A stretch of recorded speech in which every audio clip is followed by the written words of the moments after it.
Well, hi, welcome back as we continue through the new City Catechism. As we bring it home today, we think about this question of prayer.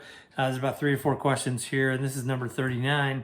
With what attitude should we pray? And the answer to that starts with love. And so when you think about prayer, we need to pray with love. Love takes time to develop. Love is a relationship that we have with somebody, or in this case with God, as we're praying to Him, which takes time. It takes experience together. It takes all kinds of things to develop over time. And so you think about, how do we pray with love? Certainly, as the rest of the answer is, we pray with perseverance, we pray with gratitude, we pray in submission to God's will. So all of those things are a little more cut and dry, a little more nuts and bolts. But the attitude of love takes time to develop. Certainly there's love at first sight. When we recognize that we're sinners and Jesus forgives us for our sin, when we trust in Him, there's a little bit of love at first sight, but the rest of that is time. And it takes a long period of time. And so I think about especially young people or children, when they're beginning to learn how to pray, they don't really have that longer term relationship yet.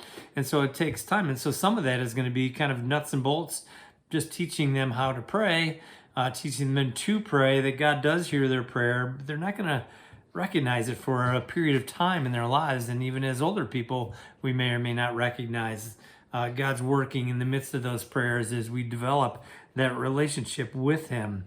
And so some of that develops too as we recognize our dependence upon a holy God.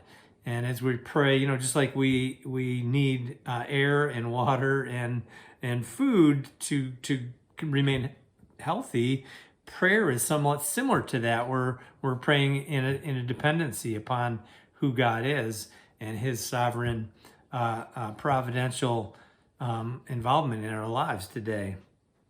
And so ultimately that leads to, as we develop that relationship, it leads to, and the dependency that we have upon Him leads us to pray without ceasing.